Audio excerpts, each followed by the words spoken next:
Hello everyone, कैसे हैं आप सभी। होप शो अच्छे होंगे, स्वस्थ होंगे। तो एक बार फिर से स्वागत है आपका मैथ्स बाय राजेश चांगड़ा पे। नेक्स्ट स्टार्ट करते हैं। Next topic is relation and function. इसके बारे में हम 11th स्टैंडर्ड में भी पढ़ चुके हैं वैसे तो, कि रिलेशन क्या होता है, फंक्शन क्या होता है, सेट्स क्या होते हैं, रिलेशन और फंक्शन में डोमेन क्या होता है, कोडोमेन क्या होता है, रेंज, इसके बारे में हम 11th स्टैंडर्ड में पढ़ चुके हैं। तो होप शो कुछ नॉलेज आपको उसके बारे में होगी, ठीक है। अदरवाइज जो जो चीज़ें मुझे यहाँ चाहिए उसको हम थोड़ा रिवाइज करते चलेंगे एंड देन हम अपने कॉन्सेप्ट पे पहुँचेंगे। बहुत आसान सा छोटा सा टॉपिक है, ठीक है, क्योंकि मेजॉरिटी ऑफ पार्ट तो इसका आउट ऑफ सिलेबस है, जो नहीं है हमारे सिलेबस में इस साल के लिए। सो स्टार्ट करते हैं टाइम ना वेस्ट करते हुए। आज हम सिर्फ बात करेंगे किसकी, रिलेशन की बारे में बात करने वाले। तो सबसे पहले जो चीज़ आती है दैट इज़ योर, मुझे पता होना चाहिए सेट्स के बारे में। सबसे पहले क्या आता है सर, सेट्स, जो हमने 11th स्टैंडर्ड में पढ़ा था। क्या होता है? It's very simple sir. इसकी डेफिनेशन होती है well defined collection of objects. किसका sir? Well defined collections of objects को हम क्या बोलते हैं? सेट्स बोलते हैं। क्या बोलते हैं सर? सेट बोलते हैं। कैसे रिप्रेजेंट करते हैं सर? कैपिटल लेटर से हम डिनोट करते हैं। कैपिटल ABCDPQR कुछ भी लिख सकते हो, डजंट मैटर। और हमेशा हम इसको करली ब्रैकेट के अंदर लिखते हैं। करली ब्रैकेट के अंदर क्या लिखोगे सर? जो भी सेट्स है, जो भी ऑब्जेक्ट मैंने कलेक्ट किए उनको लिस्ट कर दो। यानी जैसे मान लो मैंने ऐसे लिख दिया 1 2 3 4 5, ये 5 क्या है मेरे पास सर? इनको हम बोलते हैं एलिमेंट्स। क्या बोलते हैं? किसी भी सेट्स के क्या होते हैं? ये एलिमेंट्स होते हैं, ठीक है। तो सेट क्या होता है? Well defined collections of object. जैसे ये मेरा एक वेल डिफाइंड कलेक्शंस है। मैंने क्या बोला? फर्स्ट 5 नेचुरल नंबर लिख दिए। क्या ये वेल डिफाइन है? बिल्कुल वेल डिफाइन है सर। तो इस तरह की चीज़ें इसके अंदर होगी। फर्स्ट थिंग, करली ब्रैकेट के अंदर लिखते हैं और कैपिटल लेटर से हम डिनोट करते हैं। और ये जो मैंने नंबर्स लिखे हैं इनको क्या बोलते हैं? Elements of that set. ये हम आई थिंक पहले भी पढ़ चुके हैं, ठीक है। तो सेट्स के बारे में इतना ही बताऊंगा। आगे मूव करते हैं। सेट के बाद नेक्स्ट चीज आती है that is your ordered pair. क्या होता है सर? ऑर्डर्ड पेयर, ठीक है। अगर आपको टाइप्स ऑफ सेट्स या सेट्स के बारे में भूल गए हो 11th स्टैंडर्ड वाला, तो डिस्क्रिप्शन में मैं पुराना लेक्चर जो पढ़ा होगा 11th स्टैंडर्ड का वो डाल दूंगा, वो आप देख सकते हो, या थोड़ा सा रिवीजन कर लेना। NCERT वगैरह जो भी बुक्स आप पढ़ते हो, ठीक है, उससे थोड़ा सा रिवीजन कर लो, चीज़ें मिल जाएगी। सेट्स बहुत आसान सा टॉपिक था। सो नेक्स्ट बात करता हूँ मैं, ऑर्डर्ड पेयर क्या होता है सर? Ordered pair. अब पेयर का मतलब हम समझ गए सर, 2। पेयर का मतलब सर 2। ऑर्डर का मतलब हम जानते हैं, ठीक है। ऑर्डर का मतलब सब जानते हैं। तो ऑर्डर्ड पेयर, पेयर मतलब 2। यानी मैं सिंपली अगर इसको डिफाइन करना चाहूँ तो मैं लिखूंगा लिस्टिंग ऑफ 2 ऑब्जेक्ट। कितने ऑब्जेक्ट्स को मैं लिस्ट कर रहा हूँ सर? 2 ऑब्जेक्ट को, क्योंकि मैं बात कर रहा हूँ पेयर की। पेयर का मतलब 2। Listing of 2 object in specific order. In specific order, किसी पर्टिकुलर ऑर्डर में अगर मैं उनको अरेंज करके लिख दूँ, लिस्ट करके लिख दूँ, तो उसको हम बोलते हैं ऑर्डर्ड पेयर, ठीक है। ऑर्डर्ड पेयर को इन जनरल, जैसे यहाँ पे जो मेरा सेट था उसको किसमें? कर्ली ब्रैकेट के अंदर शो करते हैं, वैसे ऑर्डर्ड पेयर को हम क्या करते हैं? स्मॉल ब्रैकेट के अंदर करते हैं, ठीक है। और इन जनरल मैं जैसे लिखता हूँ x, y। आई थिंक ये चीज़ें आपने पढ़ी होगी। कार्टेशियन जो कोऑर्डिनेट्स होते हैं मेरे, वो उनको कैसे शो करते हैं? ऐसे शो करते हैं। सिमिलरली अगर मैं कोई और लिखना चाहूँ दैट इज 2, 3, मैं लिख दिया 7, 2। ये सारे क्या हैं सर? मेरे ऑर्डर्ड पेयर के एग्जाम्पल हैं। मैंने कोई भी 2 एलिमेंट्स लिए, ठीक है, उनको अरेंज कर दिया। कोई भी 2 एलिमेंट, 2 ऑब्जेक्ट, उनको एक स्पेसिफिक ऑर्डर में अरेंज कर दिया और सिंपल ब्रैकेट के अंदर लिख दिया। और दोनों एलिमेंट्स के बीच में क्या आएगा सर? क्या आएगा? कॉमा लगाना है मुझे, दैट्स इट, ठीक है। सो ये एग्जांपल मैंने क्यों दिया? क्योंकि किसी भी ऑर्डर्ड पेयर को मैं कार्टेशियन प्लेन यानी XY प्लेन जो होता है मेरा, this your x axis, this your y axis पे शो कर सकता हूँ, ठीक है। जैसे मैंने बोला 2, 3, तो इसको देखते ही, कार्टेशियन प्लेन देखते ही मुझे समझ में आ रहा है 2, 3 का मतलब क्या है सर? ये जो फर्स्ट नंबर है, फर्स्ट एलिमेंट जो है, ये क्या शो कर रहा है सर? x coordinate. और सेकंड नंबर क्या शो कर रहा है sir? Second y coordinate, y coordinate. So this will show like 1 2 1 2 3। यानी ये पॉइंट कहाँ से होगा सर? ये कहीं यहाँ होगा, दिस 2, 3। इसको हम ऐसे लिखते थे, यस और no? Yes, that's it, that's your ordered pair. Simple है, इजी, वेरी इजी। अब इसके बारे में छोटी मोटी बातें सीख लेते हैं। क्या कि जैसे मैंने 2, 3 लिखा, तो 3, 2 लिखूं तो क्या होगा सर? इन जनरल क्या 2, 3 जो है 3, 2 के इक्वल होगा? यस और नो? जी बिल्कुल नहीं होगा। ऑर्डर्ड पेयर के केस में ऐसा नहीं होता है। सेट के केस में होता था, बिल्कुल होता था, कि अगर मान लो मैंने एक सेट लिखा जिसके एलिमेंट है 2, 3 और इसी को मैं रीअरेंज करके मान लो 3, 2 लिख दूं, तो कोई फर्क नहीं पड़ेगा, दोनों सेट्स क्या हैं? इक्वल। क्योंकि सेट्स के अंदर ऑर्डर मैटर नहीं करता, ऑर्डर मैटर नहीं करता है सेट्स के अंदर। अब एलिमेंट वही होने चाहिए, अब आगे पीछे कुछ भी लिख दो कोई फर्क नहीं पड़ता है, ठीक है। यहाँ 2 है, यहाँ भी 2 है, कहाँ लिखा है डजेंट मैटर, यहाँ 3 है, यहाँ भी 3 है, एज यूजुअल कहाँ लिखा है मैटर नहीं करता। चीज़ें क्लियर? तो सेट्स में ऑर्डर क्या होता था, मैटर नहीं करता था, but in case of order pair order matter करता है। क्यों? सिंपल सा एग्जांपल, दिस इज योर 2,3। अब 3,2 कहाँ होगा सर? इसका मतलब x कोऑर्डिनेट अब 3 है और y कोऑर्डिनेट क्या है sir? 2, means this point is somewhere here, 3,2 is there. चीजें क्लियर? तो क्या ये दोनों पॉइंट अलग अलग है? जी सर, बिल्कुल अलग अलग है, ठीक है। तो इसका मतलब ऑर्डर्ड पेयर में इन जनरल जो है, अगर मैं एक ऑर्डर पेयर को a, b से रिप्रेजेंट करता हूं, this is not equal to b, a, ये इसके इक्वल नहीं होगा इन जनरल। चीजें क्लियर? नेक्स्ट बढ़ते हैं। सेट्स में एक चीज और हमने सीखी थी कि भाई अगर मैं 1,1 लिखता हूं ऐसे, ठीक है। अब देखो मेरे पास 2 एलिमेंट है, दोनों ही 1 है, तो हम क्या बोलते हैं, सेट्स में रिपीटेशन अलाउड नहीं, यानी रिपीट नहीं करते हम किसी एलिमेंट को। यानी इसका लिखने का मतलब यही है कि इसको मैं ऐसे लिखना चाहता हूं, उसका एक एलिमेंट है and that is also 1। Cheese clear? But in case of order pair अगर मैं लिखता हूं 1,1, तो इसका मतलब 1 ये नहीं है, ये गलत है, ठीक है। 1,1 एक एलिमेंट है, कैसे दिखाओगे आप? 1 and 1, दिस, ये पॉइंट मेरा कहीं यहाँ होगा, तो इसको मैं कहाँ दिखा सकता हूँ? कार्टेशियन प्लेन पे शो कर सकता हूँ। किसको सर? ऑर्डर्ड पेयर को। किसी भी ऑर्डर्ड पेयर को मैं कार्टेशियन प्लेन पे शो कर सकता हूँ। चीज़ें clear? Easy, that's it. So that's your ordered pair. Easy, याद रहेगा, कोई दिक्कत नहीं आनी चाहिए। सो सेट्स में क्या होता था? अब देखो इसकी डेफिनेशन मुझे बताती है ना, स्पेसिफिक ऑर्डर, यानी यहाँ पे ऑर्डर मैटर करता है, ठीक है। That's why this is not equal, but in case of sets ये इक्वल होता है। चीज़ें क्लियर? एक चीज़ और रहती है, that is your, in general आपसे नहीं पूछा जाता बट पता होना चाहिए, ऑर्डर्ड ट्रिपलेट क्या होता है भाई? ऑर्डर ट्रिपलेट, भाई ऑर्डर्ड तो वही वर्ड है, सिर्फ पेयर की बजाय मैंने क्या लिख दिया? ट्रिपलेट। ट्रिपलेट मतलब 3 की बात कर रहा है सर। किसकी बात कर रहा है? 3, यानी अरेंजिंग 3 एलिमेंट्स और लिस्टिंग 3 ऑब्जेक्ट, 2 की बजाय 3 ऑब्जेक्ट इन स्पेसिफिक ऑर्डर। अगर मैं 3 ऑब्जेक्ट्स को अरेंज करता हूं किसी स्पेसिफिक ऑर्डर में, तो उसको क्या बोलेंगे हम? Order triplet. Be something like that, a, b, c, और we can say x, y, z। यानी जब मैं 3D पढ़ूंगा ना, जहाँ पे मेरे पास 3 एक्सिस होगी, x, y एंड z, तो वहाँ पे मेरे इस टाइप के कोऑर्डिनेट होंगे, और वही क्या होते हैं? मेरे ऑर्डर ट्रिपलेट होते हैं, ठीक है। ऑर्डर ट्रिपलेट मतलब 3 ऑब्जेक्ट्स को अरेंज करना। ऑर्डर पेयर मतलब 2 ऑब्जेक्ट्स को। एज यूजुअल ऑर्डर यहाँ पे भी मैटर करता है, यहाँ पे भी, जहाँ पे भी ऑर्डर पेयर की बात होगी या ऑर्डर ट्रिपलेट की बात होगी, ऑर्डर मैटर करता है, ठीक है। सिर्फ आपको इसके बारे में बताना चाहिए कि ऑर्डर ट्रिपलेट क्या होता है। बाई चांस आपसे ऑब्जेक्टिव में पूछ ले तो आपको पता रहना चाहिए, दैट्स इट, नथिंग मोर। समझ में आया भाई सेट्स क्या होता है? हम पहले से जानते थे, थोड़ा सा हमने रिवाइज कर लिया। एज यूजुअल ऑर्डर्ड पेयर के बारे में हमने थोड़ी सी चीज़ें सीख ली कि ऑर्डर्ड पेयर होता क्या है, ठीक है। अब इन चीज़ों की ज़रूरत पड़ेगी मुझे आगे, बात करते हैं। इसको हटा दूँ। इसको हटाने के बाद जो नेक्स्ट चीज़ मेरी आती है, that is your Cartesian product. अब ये प्रोडक्ट वर्ड तो हमने सुना सुना लगता है, ये सुनो जी, बिल्कुल सुना हुआ है। अब मैं बात करता हूँ कार्टेशियन प्रोडक्ट की। प्रोडक्ट का मतलब होता है सर मल्टीप्लिकेशन, और कार्टेशियन प्रोडक्ट, ठीक है। तो अभी अभी मैंने सीखा, देखो अभी अभी जब मैं ऑर्डर्ड पेयर के बारे में बात कर रहा था ना, this is your Cartesian plane, x y से रिलेटेड बात हो रही है। किससे रिलेटेड? एक्स वाई से रिलेटेड। और कोई भी पॉइंट इन जनरल हम एक्स, वाई से क्या करते हैं? डिनोट करते हैं। मतलब ऐसी कुछ बातें करने की बात कर रहा है, ठीक है। प्रोडक्ट मतलब मल्टीप्लाई करना।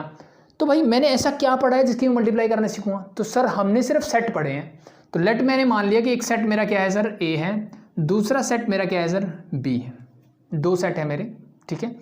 इन दोनों सेट का लेट बी, सेट ए को मैंने लिख दिया कुछ भी, मान लो a, b, ठीक है सर। सेट बी को मैंने लिख दिया लेट बी इट इज 1, 2, 3। ये मेरे पास कोई भी 2 नॉन एम्प्टी सेट है, ठीक है। ये मुझे गिवन है। कार्टेशियन प्रोडक्ट मतलब इन दोनों सेट को मल्टीप्लाई करना, ठीक है। दोनों सेट को मतलब मैं 2 तरीके से कर सकता हूँ ना, a इंटू बी भी कर सकता हूँ और b इंटू ए, ऐसे भी मल्टीप्लाई कर सकता हूँ। यस और नो? यस, बिल्कुल। लिखने का तरीका क्या होगा ये? तो पहली चीज़ तो ये मुझे चीज़ समझ में आई कार्टेशियन प्रोडक्ट के बारे में कि for any 2 set, 2 non empty set A and B, कोई भी 2 नॉन एम्प्टी सेट ले लिए मैंने, A और B, ठीक है। Cartesian product is Cartesian product is denoted bye, कैसे डिनोट करोगे सर? a इंटू बी से डिनोट करेंगे। कोई भी दो मेरे पास क्या है सर, नॉन एम्प्टी सेट है a और b, तो उनका प्रोडक्ट अगर मुझे डिनोट करना है तो कैसे डिनोट करेंगे? इन जनरल हम a इंटू बी से डिनोट करेंगे। तो ये तो सिर्फ बात हुई इसको डिनोट करने की, डिफाइन तो नहीं किया। डिफाइन करो अब होता क्या है सर कार्टेशियन प्रोडक्ट, तो कुछ अलग नहीं करना सर मुझे, ठीक है। जैसे मैंने यहाँ पे बोला a इंटू बी, मुझे क्या निकालना है सर? a इंटू बी की मैं बात कर रहा हूँ, तो दो सेट को मुझे क्या करना है? मल्टीप्लाई करना सीखना है। कार्टेशियन प्रोडक्ट का मतलब यही है, प्रोडक्ट मतलब मल्टीप्लाई करना है। किसको? दो सेट को मल्टीप्लाई करना सीखना है। कैसे करोगे देखिए आप। एक तो इन जनरल होता है कि सर मैं a इंटू 1 कर देता हूँ, इस एलिमेंट की मल्टीप्लाई इन सबसे कर देता हूँ, तो वो सेट वाली तो बात ही नहीं बची, ठीक है। कैसे आइडेंटिफाई करोगे पहले सेट में कौन सा एलिमेंट है दूसरे में, ठीक है।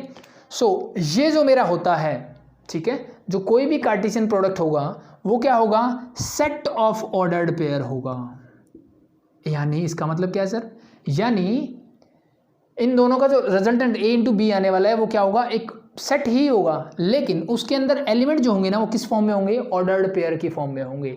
सच दैट, ये सिंबल किसका था मेरा? सच दैट जो पहला एलिमेंट है वो यहाँ जो पहला सेट लिखा होगा उसको बिलोंग करेगा, एंड जो दूसरा एलिमेंट है जो वो दूसरे सेट को बिलोंग करेगा। चीजें क्लियर? यस और नो? यस, दैट्स इट, ठीक है। और एक चीज आई थिंक मैं बताना भूल गया था, ऑर्डर्ड पेयर में इसको हम क्या बोलते हैं sir? This is your first element and this is your second element. बस आपको पता होना चाहिए, इन जनरल तो बताइए, this is your first element and this is your second element, ठीक है। तो फर्स्ट एलिमेंट फर्स्ट सेट को बिलोंग करना चाहिए, सेकंड को बिलोंग करना चाहिए। ऐसा जो सेट बन के तैयार होगा उसको हम बोलेंगे a into B, means Cartesian product of two sets, ठीक है। एक बार a इंटू बी निकाल के देखें, फिर उसकी डेफिनेशन भी लिख दूंगा मैं और आगे भी कर लेंगे। निकालिए a इंटू बी, निकालिए कैसे बनेगा। मैंने क्या बोला सर? सिंपली ये बोला कि कार्टेशियन प्रोडक्ट फॉर्म में होगा, पहला एलिमेंट जो है पहले सेट को बिलोंग करना चाहिए। पहला सेट कौन सा है सर? ये। तो इसका मतलब ये जो पेयर बनेगा इसमें पहला एलिमेंट जो होगा हमेशा इस सेट से आएगा, चाहे वो a हो चाहे b हो, कोई भी लिख दो, कोई फर्क नहीं पड़ता। तो चलो मैंने पहले a लिख दिया। अब a किसके साथ? 1 के साथ आ सकता है जी। दूसरा एलिमेंट किसको आना चाहिए? इसका। तो दूसरा तो 1 भी आ सकता है, यस और नो? बिल्कुल सर। पहला a ही रहे, दूसरा 2 भी आ सकता है कि नहीं आ सकता? बिल्कुल आ सकता है सर। As it is 3। यानी सिंपल सा मैं क्या बोल रहा हूँ, कुछ नहीं करना। हम क्या कर रहे हैं, जब a इंटू बी निकाल रहे हैं तो पहला एलिमेंट की पेयर बनाइए, किसके साथ? दूसरे सेट के एलिमेंट्स के साथ। पहले सेट के जो एलिमेंट हैं उनके पेयर बनाइए दूसरे सेट के एलिमेंट के साथ। तो देखो पहला एलिमेंट a है, इसका पेयर मैंने 1 2 3 तीनों के साथ बना दिया, यस और नो? यस।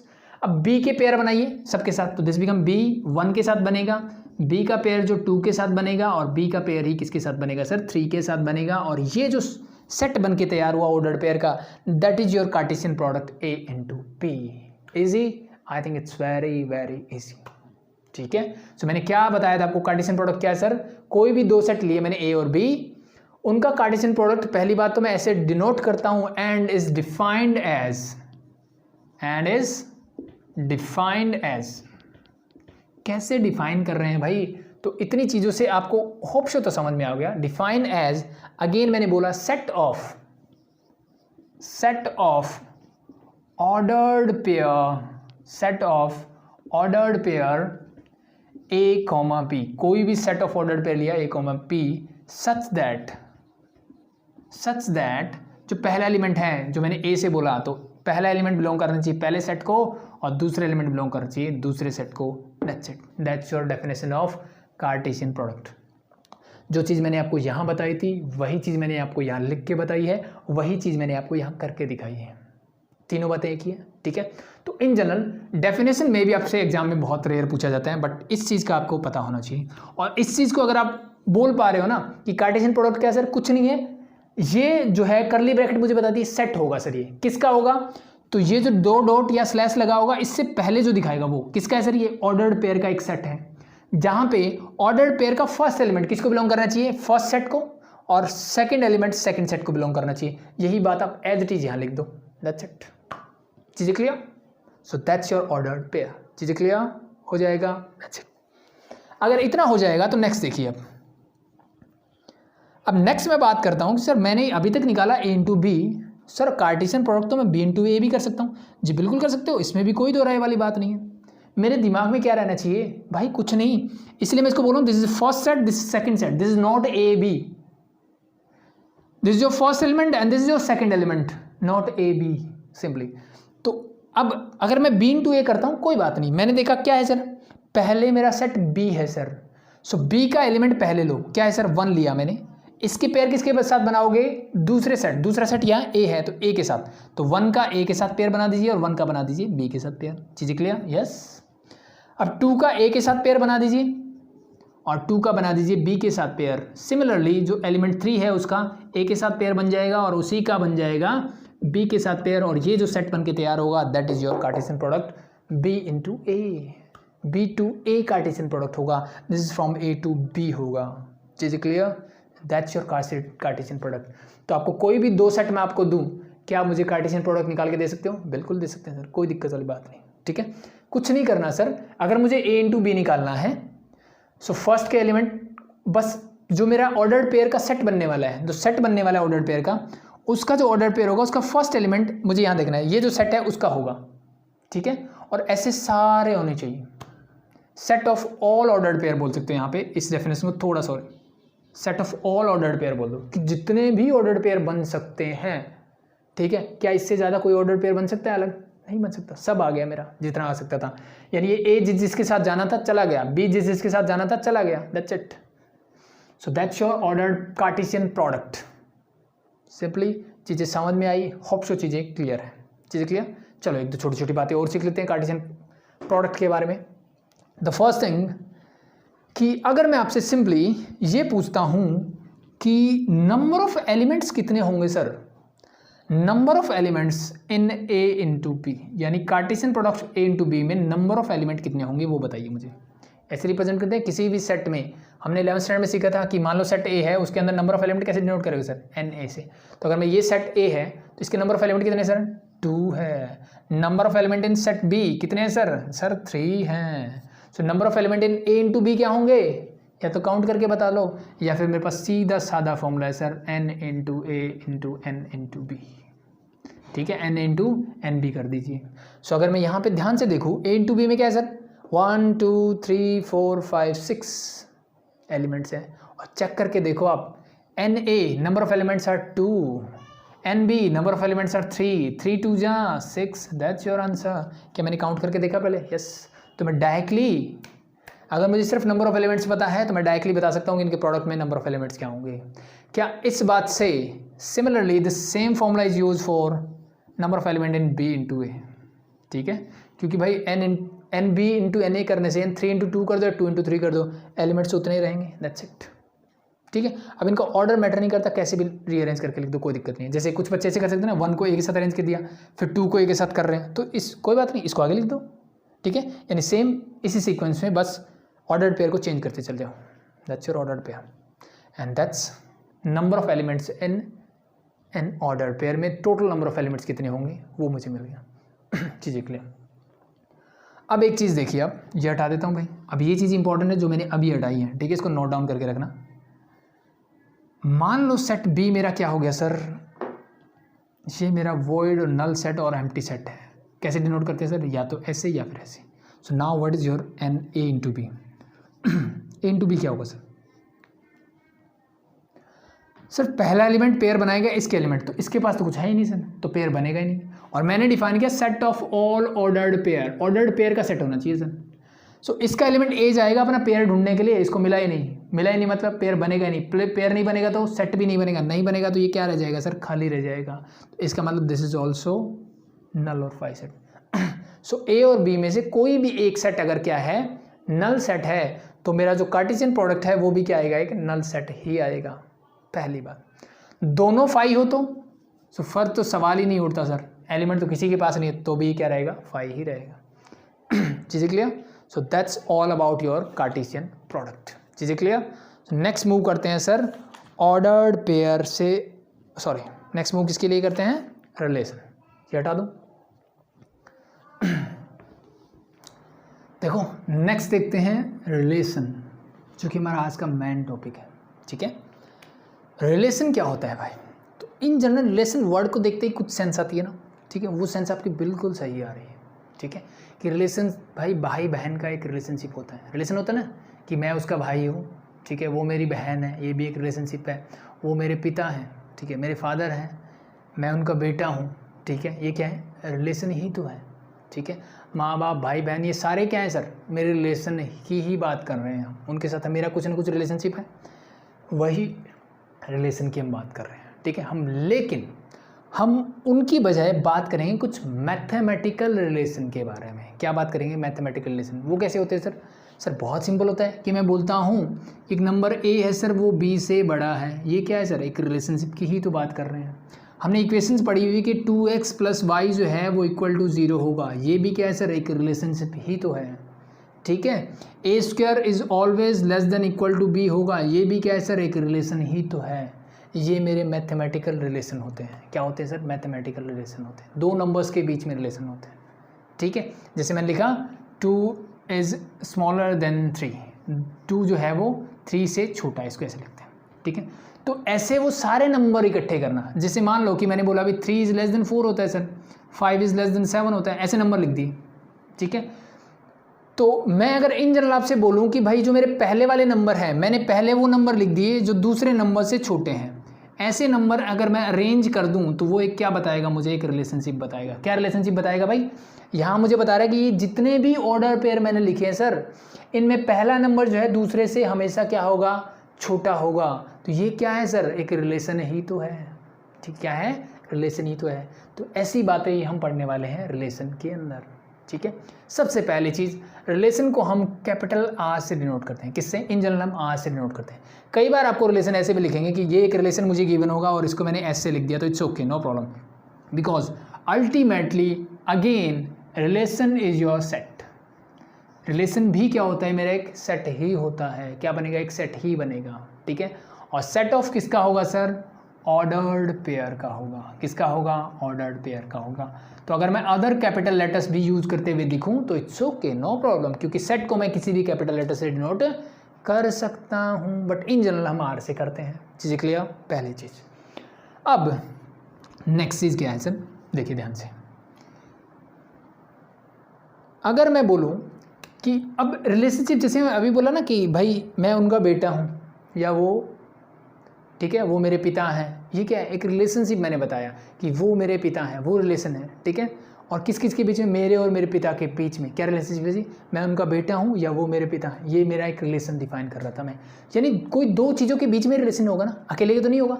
तो इसलिए जो रिलेशन है वो एज यूजली मैथमेटिकली हम क्या करते हैं, relation is defined from A to B। लिखने का तरीका ये जी, इसको बोलने का तरीका, relation R is defined from A to B। From A to B क्यों सर? अब देखो, एक चीज़ को बोलने के दो तरीके हैं। जैसे मैंने बोला कि वो मेरे पिता हैं, ठीक है, एक तरीका तो ये भी होगा, बात सही है। मैं उनका बेटा हूँ, एक तरीका ये भी है। ठीक है, तो जब मैंने बोला कि मान लो A में मैं आता हूँ और B में मेरे फादर आते हैं, तो मैं क्या बोलूँगा, A to B अगर डिफाइन है, यानी मेरे से डिफाइन कर रहा हूँ, मैं बता रहा हूँ, तो मैं कैसे बोलूँगा कि वो मेरे पिता हैं।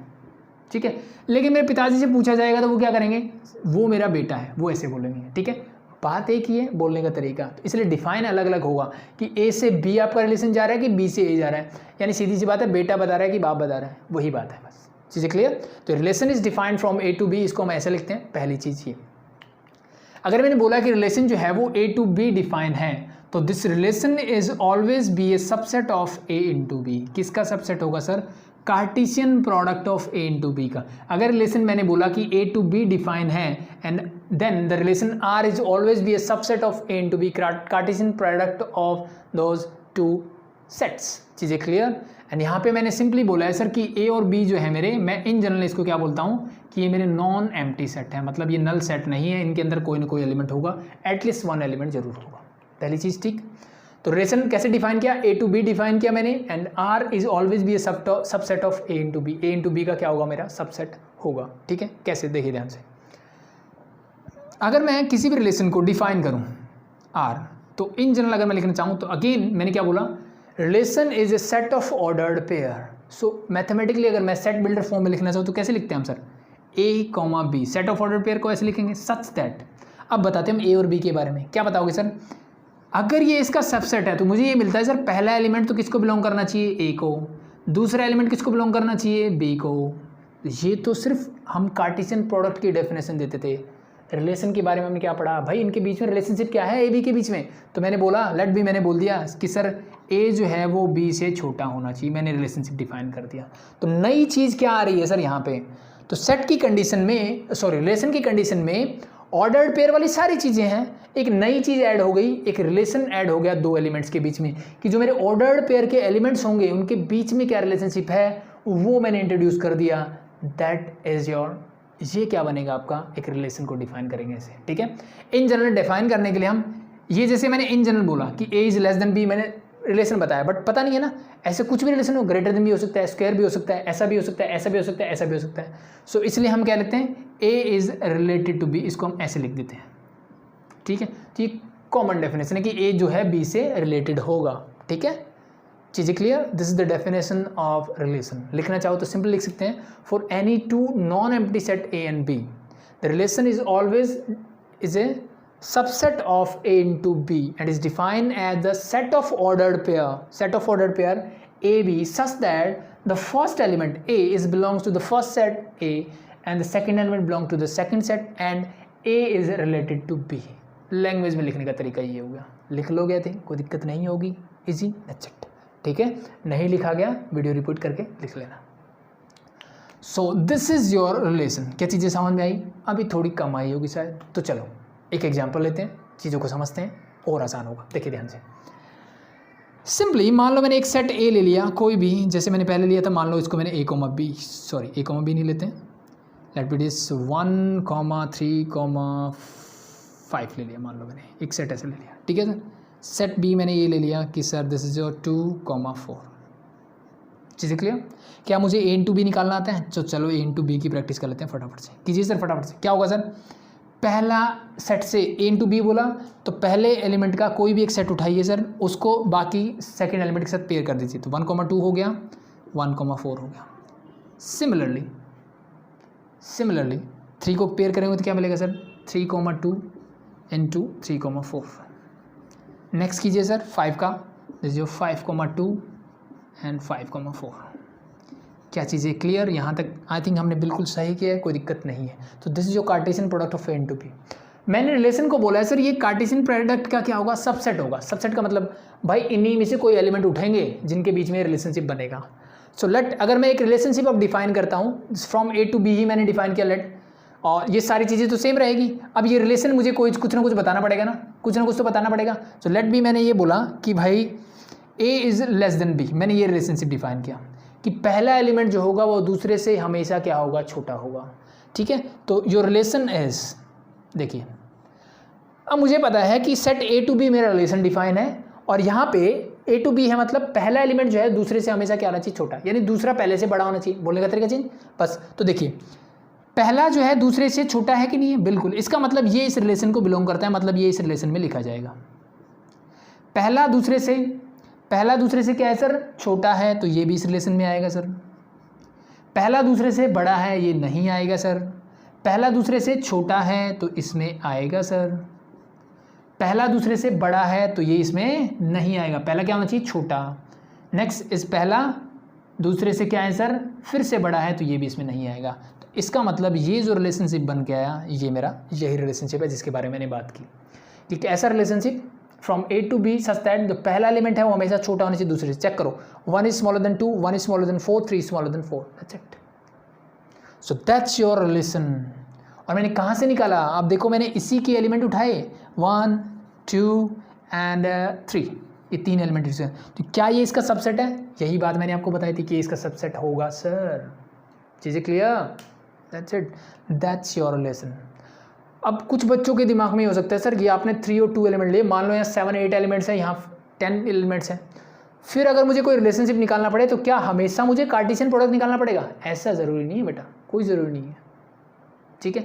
सिर्फ आपको अगर रिलेशन का चीज़ समझ में आएगी, रिलेशन क्या होता है, देन आपको ये चीज़ करने की ज़रूरत नहीं है, ये सिर्फ समझाने के लिए था। अदरवाइज कैसे करोगे, सिंपल सा देखो, मैंने बोला पहला एलिमेंट दूसरे से छोटा होना चाहिए। पहला एलिमेंट मतलब पहले सेट के एलिमेंट जो है दूसरे छोटे होने चाहिए। तो सिंपली देखो, मैंने 1 देखा और मुझे पता है कि पहला छोटा होना चाहिए, तो इससे बड़ा क्या है सर, 2 है और 4 है, यानी 1 के साथ 2 और 1 के साथ 4 एक पेयर बनाएगा, ये देखो दोनों। अब 3 क्या है सर 3 2 से तो बड़ा है, ये तो नहीं आएगा सर, ये छोटा होना चाहिए। तो सिर्फ किससे छोटा है, 4 से, तो 3 और 4 आ गया। 5 सर 5 सबसे बड़ा, छोटा नहीं हो सकता, दैट इज। तो आप डायरेक्टली यहाँ से ये रिलेशन भी बना सकते हो। Easy, I think it's very easy. ठीक है, याद रहेगा, दैट्स योर रिलेशनशिप। ठीक है, डिफाइन कर दिया, किससे नोट करते हैं सर? कैपिटल आर से। Define from A to B ऐसा लिखा हुआ मिलेगा। अगर ए टू बी लिखा है तो this is your subset of A into B. अगर बी टू ए लिखता तो subset of B into A बन जाता। चीज़ें क्लियर? एंड देन यहाँ जो रिलेशनशिप होता है मैन मुझे वही देखना है, अदरवाइज ये कार्टेशियन प्रोडक्ट ही है। बस ये एक अलग चीज़ है जो मुझे अलग से बतानी है इसके बारे में। चीज़ें हो जाएगी, क्लियर हो जाएगा, that's it, that's your relationship. ठीक है भाई, तो ये था मेरा रिलेशन के बारे में। अब एक चीज़ और कि अभी तक हमने बात की थी ए टू बी डिफाइन है, क्या मैं रिलेशन को ए टू ए डिफाइन भी कर सकता हूँ? येस और नो, बिल्कुल कर सकते हैं। सिमिलरली जैसे, चलो ये चीज़ें हटा दूँ मैं एक बार। अगर मान लो मेरा रिलेशन ए यही है, ठीक है, अब मुझे पहली चीज़ रिलेशन को ए टू ए डिफाइन करने से पहले क्या मैं ए इंटू ए का कार्टेशियन प्रोडक्ट निकाल सकता हूँ? पहली चीज़ ये आती है, यानी मुझे सेट ए यानी 1,3,5 था, इसको क्या मैं इसी सेट यानी 1,3,5 से मल्टीप्लाई कर सकता हूँ? नहीं कर सकता? बिल्कुल कर सकते हैं। ठीक है, यानी मेरे साथ क्या रिलेशनशिप है वो चीज़ निकाला है। अब इसे ए इंटू ए को बस ए स्क्वायर मत लिख देना, इतना काम मत कर देना। ठीक है, सो आप कोई भी दो सेम सेट अगर मेरे पास है, जैसे मैं x इंटू एक्स कर सकता हूँ, 2 इंटू 2 कर सकता हूँ, 5 इंटू 5 कर सकता हूँ, वैसे मैं दो यानी सेम सेट को उसी से मल्टीप्लाई कर सकता हूँ। तो वही काम मैंने यहाँ कर दिया। कैसे करोगे? It's very easy sir. अब देखो, इसको ए की तरह ट्रीट करो, इसको बी की तरह ट्रीट करो। तो फर्स्ट एलिमेंट सबके साथ पेयर बनाएगा। तो फर्स्ट एलिमेंट मतलब 1 किसके साथ बनाएगा? 1, 3 और 5 तीनों के साथ। तो पहले 1 के साथ बनेगा, फिर 3 के साथ बनेगा एंड 5 के साथ बनेगा। भाई इसको किसी भी सीक्वेंस में लिख सकते हो, इट डजंट मैटर कि 1 का 1 के साथ बनाया, फिर 3 का 3 के साथ, 5 का 5 के साथ बना लिया मैंने पहले, फिर 1 का मैंने 3 के साथ बनाया, 3 का 5 के साथ बनाया। वो आपकी चॉइस है, जैसे करना कर सकते हो। पेयर सारे बनने चाहिए। ठीक है, इजीनेस के लिए जैसे हम मल्टीप्लाई करते हैं वैसे करते हैं। भाई पहला एलिमेंट ले लिया, उसको पहले तीनों के साथ मल्टीप्लाई कर दिया, यानी तीनों के साथ उनका पेयर बना दिया। फिर दूसरा एलिमेंट लो, दूसरे का सबके साथ बनाओ। तो ये कैसे बनेगा sir? 3,1, 3,3 and 3,5। Last element is your 5, तो 5 का बनाओगे तो क्या बनेगा sir? 5,1, 5,2 sorry 5,3 is there and 5,5। चीज़ें क्लियर? सो ये जो मेरा सेट बन गया that is your A into A. बिल्कुल कर सकते हैं, बिल्कुल कर सकते हैं, नो प्रॉब्लम। ठीक है, सो एज यूजुअल जैसे मैं कार्टेशियन प्रोडक्ट ए इंटू ए निकाल सकता हूँ, वैसे ही मैं एक रिलेशन भी निकाल सकता हूँ ए टू ए। तो ये किसका सबसेट हो जाएगा सर? ए इंटू ए का सबसेट हो जाएगा। तो अगर मुझे यहाँ से रिलेशन निकालना हो, मान लो सेम रिलेशन है मेरा, नो प्रॉब्लम, सेम रिलेशन मुझे निकालना है। ठीक है, तो निकालिए फटाफट से। सो एक तो तरीका यही है कि मैं यहाँ से देखूँ, या फिर आप डायरेक्टली यहाँ से निकाल सकते हो, कोई दिक्कत नहीं है। ठीक है, यहाँ से देखना, देखो पहला एलिमेंट दूसरे से क्या होना चाहिए? छोटा। पहला पहले के बराबर है? नहीं सर, छोटा चाहिए मुझे। पहला दूसरे से छोटा है, ये आएगा। पहला दूसरे से छोटा है, पहला दूसरे से बड़ा है, नहीं आएगा। पहला पहले के दूसरे के बराबर है, नहीं आएगा। पहला दूसरे से छोटा है, ये आएगा। पहला दूसरे से बड़ा है, पहला दूसरे से बड़ा है, पहला दूसरे के बराबर है। तो कितने एलिमेंट बचे? 1, 2, 3 एलिमेंट्स आएंगे, लिख दीजिए इनको। It means your relation is 1,3, 1,5 and 3,5। That's your relation, that's it. ठीक है, डायरेक्टली करना चाहते हो तो देखो, अब मुझे देखो यही सेट है, इसी के साथ क्या करना है? रिलेशन बनाना है। तो पहला एलिमेंट दूसरे से छोटा होना चाहिए। तो पहले मैंने 1 को ट्राई किया, क्योंकि ऐसे मैंने 2 सेट लिखे ना। अब इनके साथ देखो, पहला एलिमेंट लिया 1, किससे इससे छोटा होगा सर? 3 और 5 से छोटा होगा। तो 1,3 एंड 1,5 पेयर बन रहा है, ये बना दिया। 1 का काम खत्म। अब 3 लिया, तो 3 1 से तो बड़ा होगा, 3 के बराबर होगा, 5 से छोटा होगा, 3,5 आ गया। 5 सबसे बड़ा है तो किसी के साथ नहीं आएगा, दैट्स इट। ठीक है, तो आप रिलेशन डायरेक्टली भी बना सकते हो, नो प्रॉब्लम। चीज़ें क्लियर, इजी हो जाएगा। ठीक है, so that's all about relation, यानी डेफिनेशन ऑफ रिलेशन। अभी नेक्स्ट जो बात करने वाले हम बात करेंगे टाइप्स ऑफ रिलेशन की। ठीक है, एक चीज़ और उससे पहले कि इन जनरल जैसे हम सेट में बोलते थे ना कि मान लो मेरे पास एक सेट ए है, उसके एलिमेंट है मान लो 1, 2, 3। तो हम क्या बोलते थे सर कि एलिमेंट 1 जो है बिलोंग करता है सेट ए को, ऐसे बोलते थे कि सारे एलिमेंट है 2 जो किसको बिलोंग करता है? ए को। यही यूज़ करते हैं, सेम एज इट इज़। यहाँ पे मैं बोल सकता हूँ कि 1,3 जो है वो किसको बिलोंग करता है सर? सेट आर को बिलोंग करता है, रिलेशन आर को बिलोंग करता है। इस बात को हम सेट की फॉर्म में ऐसे लिखते हैं, बट इस चीज़ को मैं ऐसे लिखता हूँ कि 1 इज़ रिलेटेड टू 3। इस बात को मैं ऐसे भी लिख सकता हूँ, इसमें कोई दिक्कत नहीं है। ठीक है, एक तरीका तो यही है। जैसे हम सेट में लिखते थे वैसे एज यूजुअल लिख दो, नो प्रॉब्लम। बट यहाँ पे क्या है, ऑर्डर्ड पेयर है, वहाँ पे एक सिंगल एलिमेंट होता था, ठीक है। अब ये एलिमेंट ऑर्डर्ड पेयर की फॉर्म में, that's it, this is also an element, ठीक है। So is related to this. और इसी चीज़ को लिखने का दूसरा तरीका है सर ये। अब मान लो जैसे यहाँ पे मैं आपसे पूछूं कि 5,1 इस रिलेशन को बिलोंग करता है क्या, सो मेरा आंसर होगा सर नहीं, 5,1 जो है इस रिलेशन को बिलोंग नहीं करता। बिलोंग नहीं करने के लिए क्या करेंगे, एप्सिलॉन को काट देंगे। ऐसे करते थे ना कि मैं यहाँ से पूछूं कि 5 सेट ए को बिलोंग करता है क्या, जी सर नहीं करता, तो क्या करते थे, 5 इज नॉट बिलोंगिंग टू ए, ऐसे लिखते थे। ये सुनो, तो सेम कंडीशन यहाँ पे भी है। और इस फॉर्म में लिखना चाहो तो 5 is not related to, R को काट दो किससे, 1 से, दैट्स इट। चीज़ें clear, so that's your relation, हो जाएगा, that's it, simple, easy, I think very easy. So आगे बढ़ते हैं।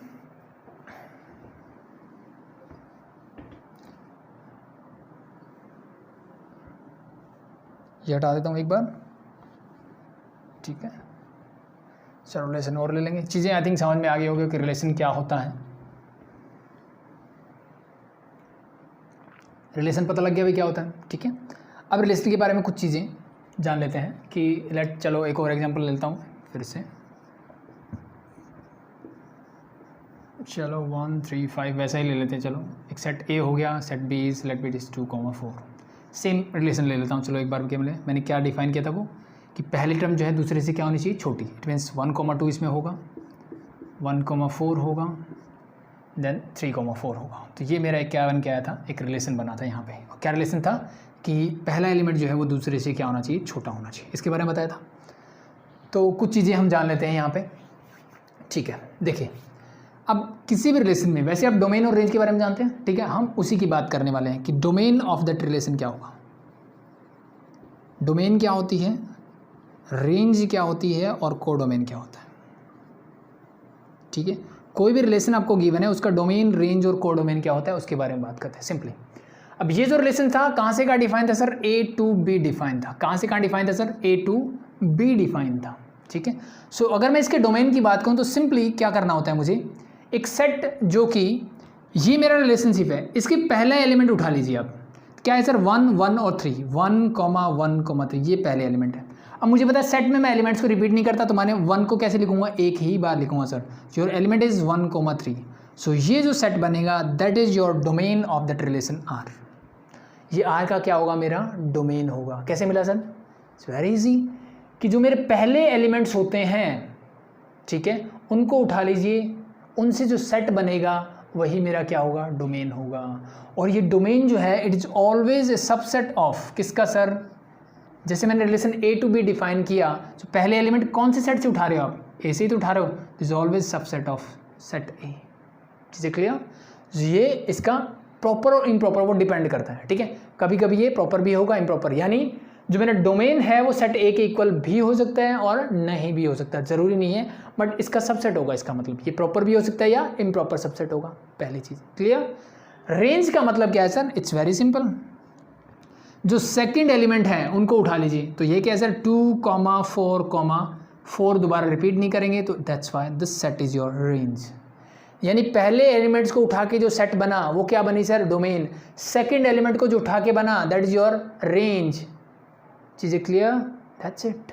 And this range is always a subset of किसका सर, सेट बी का। सीधी सी बात है भाई, सेकंड एलिमेंट कहाँ से ले रहे हो आप, सेट बी से तो ले रहे हो, A to B डिफाइन है, तो जो यहाँ सेकंड सेट होगा उसका, और डोमेन किसका, इसका सबसेट होता है। चीज़ें clear. What about the codomain, so this set B, अगर मेरा रिलेशन डिफाइन है A to B, सो ये जो सेट होता है इसको हम बोलते हैं कोडोमेन। इसको क्या बोलते हैं सर, कोडोमेन। चीज़ें clear, it's very easy, very simple, हो जाएगा। That's your all about domain, range and codomain. ये छोटे छोटे वर्ड्स हैं, चीज़ें याद रहनी चाहिए। इनसे रिलेटेड एक क्वेश्चन 100% आपसे पूछा जाएगा, ठीक है, कि कोई भी रिलेशन दे देगा, फंक्शन दे देगा, उसका डोमेन या रेंज आपसे पूछेगा, तो आपको पता होना चाहिए। चीज़ें क्लियर, ये आई थिंक आपने 11th में भी किया था, अभी भी आपको आना चाहिए। सो this is all about domain, range and codomain of a relation. The next बात करते हैं हम, ये हटा दूँ। नेक्स्ट एक चीज़ आती है हमारे रिलेशन के अंदर, नंबर ऑफ रिलेशंस की। किसकी बात करते हैं भाई, number of relation. Number of relations. मतलब क्या है भाई, दो सेट दे दिए मैंने ए और बी, तो जैसे मैंने एक रिलेशन डिफाइन किया कि A is less than B होना चाहिए, वैसे मैं बोल सकता हूँ ना B is greater than A होना चाहिए, ए बी के इक्वल होना चाहिए, ठीक है, ए बी का सम पॉजिटिव होना चाहिए, ए बी का सम नेगेटिव होना चाहिए। ऐसे कितने रिलेशन बन सकते हैं इससे, ठीक है, उसकी बात कर रहे हैं। तो this is very simple, the number of relation, इसके उतने ही रिलेशन होंगे जितने क्या होते हैं ए इंटू बी के सबसेट होंगे। किसके? ए इंटू बी के सबसेट होंगे। इसके जितने भी सबसेट बन सकते हैं उतने टाइप के मेरे क्या बन सकते हैं, रिलेशन बन सकते हैं। और किसी भी सेट के सबसेट निकालने का फॉर्मूला हमें आता है कि मान लो मेरे पास एक सेट ए है सर, उसके अंदर 3 एलिमेंट हैं। सो मैं आपसे पूछूं कि इसके कितने सबसेट होंगे, नंबर ऑफ सबसेट कितने होंगे, 2 raise to power number of element. यहाँ पे 3 है तो दिस इज 3 मीन्स 8, यानी 2 raise to power n, n means number of element अगर आप कर दोगे 2 पे तो आपको क्या मिल जाता है, number of subset of that set. ये सेट में सीखा था, but now we are talking about the number of relation, and number of relation means number of, simply बोल सकता हूँ number of subset of A into B. अगर A to B एक relationship define है तो उसके नंबर ऑफ रिलेशन कितने होंगे, जितने ए इंटू बी के सबसेट होंगे। ए इंटू बी के सबसेट का मतलब जितने इसके अंदर एलिमेंट होंगे उसको 2 रेज टू पावर कर दो सर। तो इसके ऊपर एलिमेंट हमने सीखा था, दैट इज सिंपली अगर मैं सेट ए के नंबर ऑफ एलिमेंट जो है वो n से डिनोट करता हूँ और इसको m से डिनोट करता हूँ, तो number of element in A into B क्या था sir, n into M. So this simply become 2 raise to power m into n means mn, और nm एक ही बात है। So this is your number of relation, ठीक है। तो अगर मैं आपसे पूछूं, यहाँ से अब देखिए एक सेट ए गिवन है, एक सेट बी गिवन है, मेरे से पूछा गया कि भाई कितने रिलेशनशिप पॉसिबल है from A to B, A to B में कितने रिलेशनशिप पॉसिबल हैं ये मुझे बताइए। तो सिंपल सा फॉर्मूला मेरे पास क्या है sir, 2 raise to power m into N. What is m, number of relationship in A. अब इस बात से कोई फर्क नहीं पड़ता, पहले मैं इसके ले रहा हूँ, इससे ले रहा हूँ, मल्टीप्लाई करना है। तो यहाँ पे कितने एलिमेंट है सर, 3, तो 2 रेज टू पावर 3 इंटू, इसमें एलिमेंट है sir 2, 3 into 2 that is 6, 2 raise to power 6 means 64, that's your answer. चीज़ें क्लियर?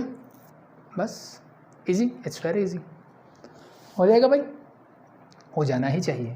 हटा दूँ? सो नंबर ऑफ रिलेशंस हो गए, डोमेन क्या होता है, रेंज क्या होती है, कोडोमेन क्या होता है, वो हो गया। अब नेक्स्ट बात करते हैं टाइप्स ऑफ रिलेशन की। किसकी सर? टाइप्स ऑफ रिलेशन की। किसकी बात करेंगे? Types of relation.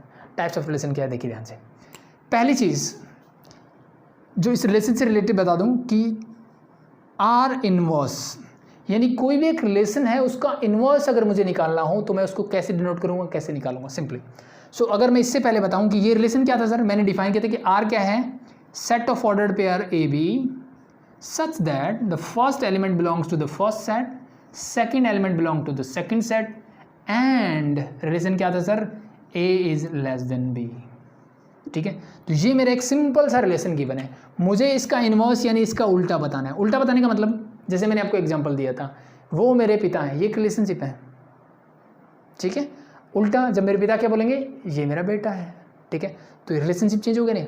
उल्टा मतलब जब मैं बोल रहा था तो मैं बोलूँगा वो मेरे पिता है, जब मेरे पिता बोलेंगे तो वो बोलेंगे ये मेरा बेटा है। So that's is the inverse, ठीक है। तो सिंपली अगर मैं बोलूँ, ये बोलता है कि ये मेरे पिता हैं, तो ये क्या बोलेंगे, ये मेरा बेटा है, यानी उल्टा कर दो, ठीक है।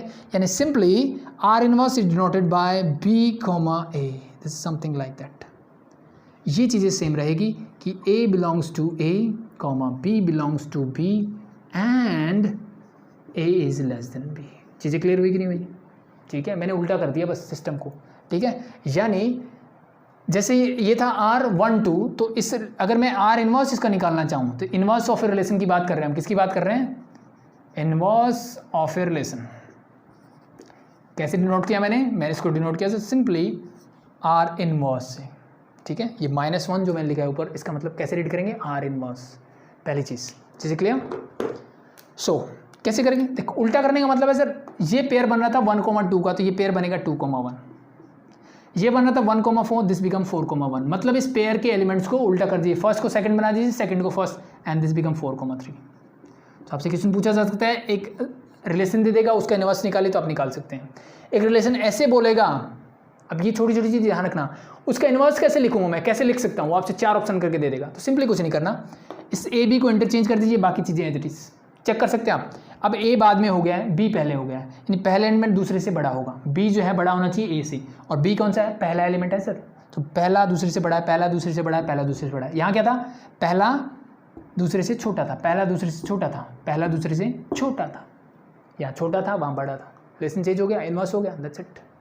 ठीक है, अब इसी बात को लिखने का ना एक तरीका और भी है, कैसे, ध्यान से देखिए।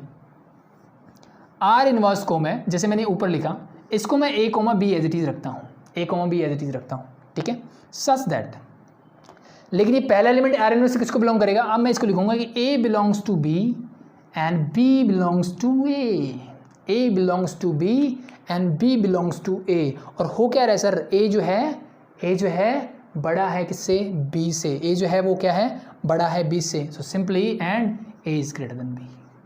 तो इसी बात को लिखने का ये दूसरा तरीका है। ठीक है, तो इसको मैं ऐसे भी लिख सकता हूँ, इसको मैं ऐसे भी लिख सकता हूँ, दोनों बातों में कोई डिफरेंस नहीं है। सिर्फ क्या हुआ सर, यहाँ मैंने आर एक फंक्शन ए बी था, इसको मैंने जब बी ए कर दिया तो यहाँ मुझे चेंज करने की जरूरत नहीं पड़ी, एज इट इज लिख दिया मैंने। बट जब मैंने इसको एज इट इज रखा, ये वाले पार्ट को एज इट इज रखा, तो फिर यहाँ मुझे सब कुछ चेंज करना पड़ा। ठीक है, आप इससे रिलेटेड देख सकते हो कि ए जो है बी से बड़ा होना चाहिए, ए जो है बी से बड़ा होना चाहिए। ए कौन सा है सर, पहला एलिमेंट, और किसको बिलोंग करता है, दूसरे सेट को बिलोंग करता है। इसमें और उसमें कोई डिफरेंस नहीं है। पहला एलिमेंट जो है किसको बिलोंग करता है, दूसरे सेट को ही बिलोंग करता है। यहाँ पे भी पहला एलिमेंट जो किसको बिलोंग करता है, दूसरे सेट को ही बिलोंग करता है। ठीक है, तो कंफ्यूज मत होना, बस ये चीज़ें आपके दिमाग में रहनी चाहिए कि इसको मैं ऐसे भी लिख सकता हूँ। तो किसी भी रिलेशन का इन्वर्स निकालने के लिए पूछा जाए तो बता दोगे, आई थिंक कोई दिक्कत नहीं, that's it, easy, very easy.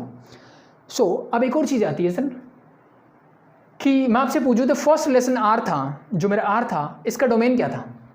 अभी अभी हमने निकाला था थोड़ी देर पहले, क्या आया था। अगर मैं फर्स्ट रिलेशन आर के डोमेन की बात करूँ तो इट्स वेरी सिंपल सर, पहला एलिमेंट मैंने उठाया, क्या क्या सर, 1 1 3, तो 1 रिपीट नहीं करेंगे, 1 3। अगर मैं आपसे इसकी रेंज पूछूँ तो सर रेंज तो सेकंड एलिमेंट तो 2 4 4, मतलब 2,4 सर, इजी। ये किसके है सर, रिलेशन आर के बारे में बात कर रहा हूँ। अब मैं बात करता हूँ आर इनवर्स के बारे में, तो मुझे बताइए आर इनवर्स का डोमेन क्या होगा sir. First element are inverse मेरा है सर, फर्स्ट एलिमेंट 2 4 4, मतलब 2,4 हो जाएगा सर। मैं आपसे पूछता हूँ आर इनवर्स की रेंज क्या होगी सर। सर सेकंड एलिमेंट तो रेंज 1 1 3, मतलब 1 को रिपीट नहीं करेंगे तो 1,3। चीज़ें क्लियर। अब ध्यान से ऑब्जर्व कीजिए आप, जो मेरा डोमेन था अब वो मेरा क्या बन गया, रेंज बन गया, और जो रेंज था वो क्या बन गया, डोमेन बन गया। ठीक है, तो इसका मतलब एक चीज़ मुझे समझ में आती है कि आर यानी किसी भी रिलेशनशिप का जो डोमेन होता है उसका इन्वर्स लेने पे वो उसकी क्या बन जाती है, रेंज बन जाती है।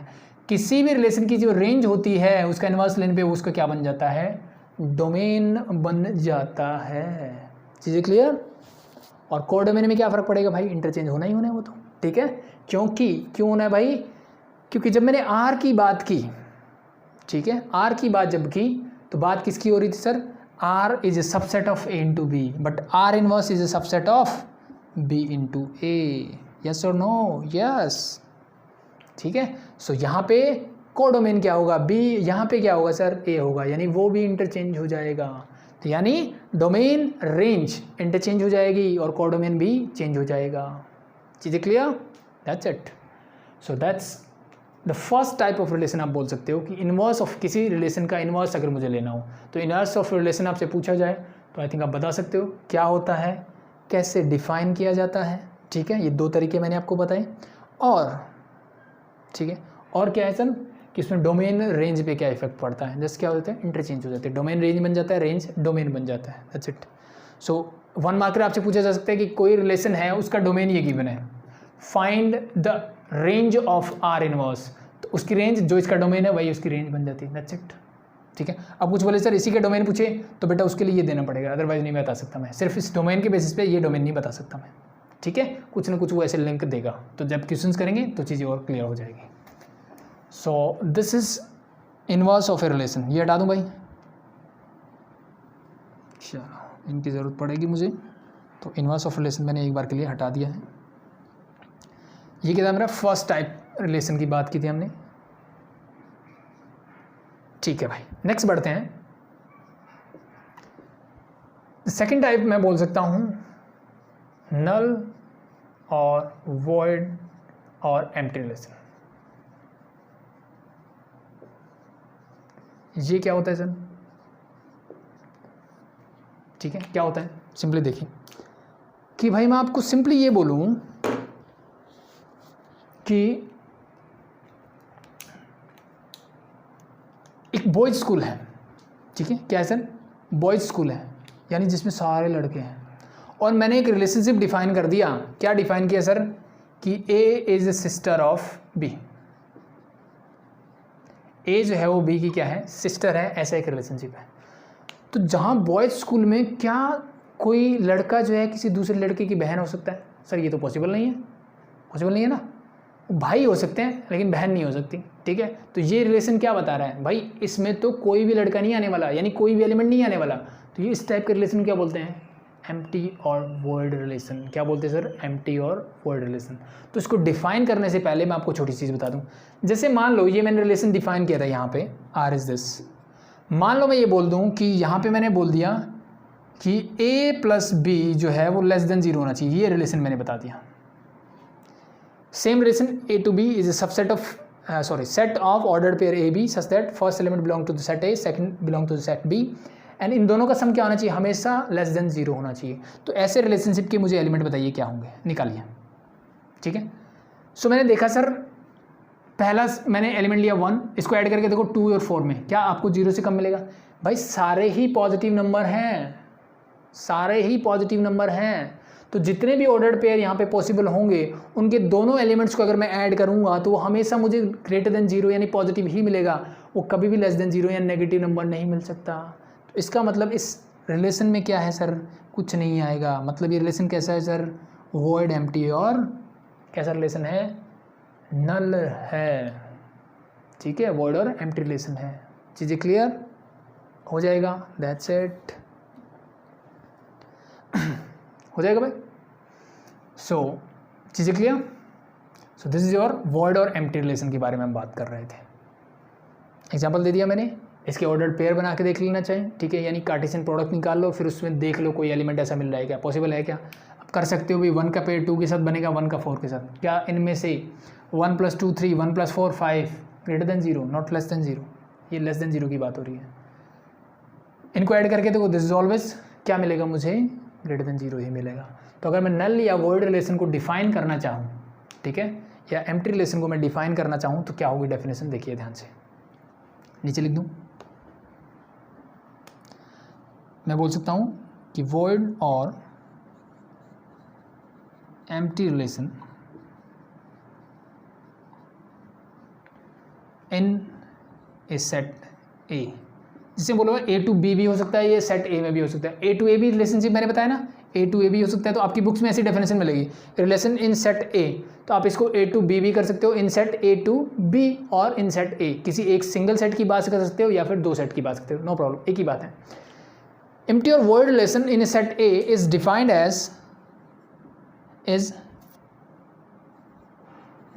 As a relation in which no element of set A is related to element of set C, ठीक है। जब A टू B में बोलूँगा तो यहाँ पे no element of set A is related to element of set B बोल दूंगा, बस ये डिफरेंस आ जाएगा, बाकी कुछ नहीं है। तो सेट ए टू ए लिख दो या ए टू बी लिख दो, नल वॉइड सेट वही रहेगा कि भाई कोई भी एलिमेंट जो है वो दूसरे से रिलेटेड नहीं होगा, यानी कोई भी 2 एलिमेंट ऐसे यहाँ नहीं है जिनको अगर मैं ऐड करूँ तो वो क्या मिले, लेस देन 0 या नेगेटिव मिल जाए उनका सम जो है, ठीक है। तो इस रिलेशन में कोई भी एलिमेंट क्या करता है, रिलेट ही नहीं करता, ठीक है। तो इस 1 का किसी के साथ ऐसा रिलेशनशिप नहीं है, 2 का किसी के साथ नहीं है, 3 का किसी के साथ नहीं है, 4 का किसी के साथ नहीं है, 5 का भी किसी के साथ नहीं है।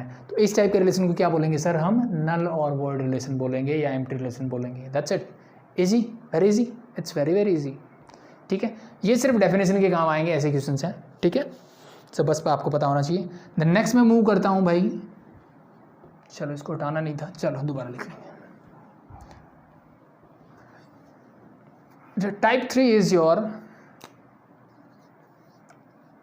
Universal relation.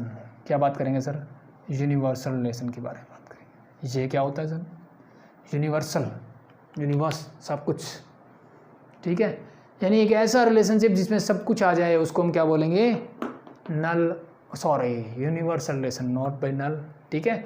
तो ऐसा रिलेशनशिप, यूनिवर्सल रिलेशनशिप क्या होता है सर, ये इन जनरल जो है मेरा a इंटू बी के इक्वल ही होता है, कि मैंने किसी भी रिलेशन को अगर a इंटू बी डिफाइन किया या a इंटू ए डिफाइन किया है, वो आपकी चॉइस है, आप ये बोल सकते हो या फिर ये बोल सकते हो कि जब मैंने रिलेशन को डिफाइन किया a टू a तो इसका मतलब ये है, और जब मैंने रिलेशन को डिफाइन किया from a to b then this is R is relation is equal to a into B और that is equal to a into A, ठीक है।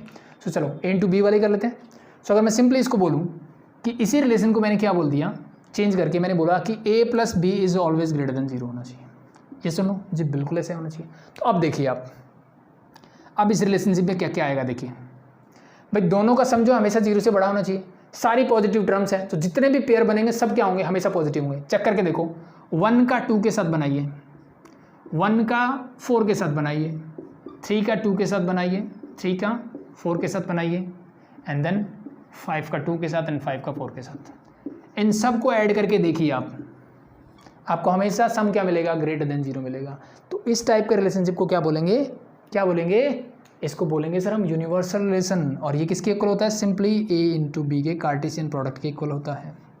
तो एक ऐसा रिलेशनशिप जो कि कार्टेशियन प्रोडक्ट के इक्वल है, ठीक है, या फिर every element of set A is related to every element of set B, then it's called, क्या बोलेंगे उस रिलेशन को, यूनिवर्सल रिलेशन। लिख लोगे, universal relation is defined as, इसको डिफाइन करेंगे, ठीक है, define as relation in which, a relation in which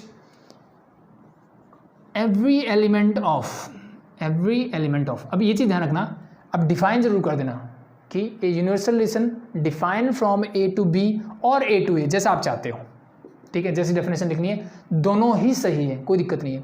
universal relation defined from A to A in general आपको बुक्स में ऐसा मिलता है, ठीक है, तो मे भी हो सकता है आपकी एग्जाम में भी ऐसा ही पूछा जाए। So relation, universal relation defined from set A to A where A is a non-empty set is defined as a relation, it's defined as a relation in which every element of set A is related to every element of each element of या every element of set A, element of set A। यहाँ पे मैंने set A to B की बात की, तो आप यहाँ पे A की बजाय B लिख देना, नो प्रॉब्लम, ठीक है। दोनों डेफिनेशन सही है, दोनों सही है। अगर मैंने A टू A डिफाइन किया तो वो दोनों रिलेट करने चाहिए, A टू B डिफाइन किया तो उसके भी एलिमेंट्स क्या होने चाहिए, रिलेट करने चाहिए, दैट्स इट, ठीक है। एवरी एलिमेंट ऑफ या each element of set A is related to each element of set B, यानी सब एलिमेंट्स, यानी जब रिलेशन किसके इक्वल हो जाएगा, कार्टेशियन प्रोडक्ट के इक्वल हो जाएगा, तो उस रिलेशन को हम बोलेंगे यूनिवर्सल रिलेशन।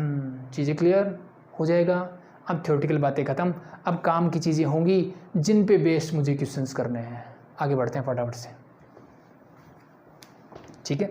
और अब जितने भी मैं रिलेशनशिप की बात करूँगा, जितने भी रिलेशन की बात करेंगे, वो सारे रिलेशनशिप जो हैं सेम सेट में डिफाइन होंगे। यानी कहने का मतलब क्या है कि आगे जितने भी टाइप ऑफ रिलेशन हम पढ़ेंगे वो क्या होंगे, relation R is defined from A to A ही होंगे, यानी वो सेम सेट के अंदर बात करेंगे। अभी तक हम क्या बोल रहे थे, हो सकता है सेम सेट के अंदर हो सकता है डिफरेंट सेट्स के अंदर हो, इट्स नो प्रॉब्लम, बट अब जो बात करने वाले हैं वो सेम सेट के अंदर ही होंगे। The first one is your identity relation. Identity relation, और इसके साथ जब से एग्जाम में पूछा जाता है उसकी भी साथ में बात कर लेते हैं, that is your reflexive relation, जिसके लिए बच्चों को डाउट्स रहता है, ठीक है। अब देखो इनके बारे में क्या है, आइडेंटिटी और रिफ्लेक्सिव में क्या सिमिलरिटीज़ हैं, ठीक है, और कैसे ये एक दूसरे से अलग हैं और कैसे मैं इनको आइडेंटिफाई कर सकता हूँ उसकी बात करते हैं, ठीक है। बहुत आसान से, थोड़ा सा ध्यान से समझो। Again this relation is defined from A to A, ये चीज़ आपके दिमाग में रहनी चाहिए कि मेरा रिलेशन कहाँ से कहाँ डिफाइन होगा सर, A टू A ही डिफाइन होगा, पहली चीज़, ठीक है। कहाँ से कहाँ डिफाइन होगा, A टू A, ठीक है। तो identity relation is a relation in which, so relation, ये चीज़ पहले लिख देना, मैं ये मैंने लिखना कि भाई ये A टू A डिफाइन होगा, ठीक है। और we can say identity relation in a set A, लिख देता हूँ, इन ए सेट A का मतलब है A टू A ही डिफाइंड है। ये in a set A is defined as a relation define as a relation in which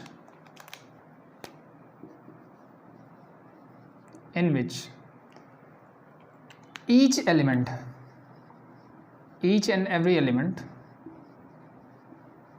is related to itself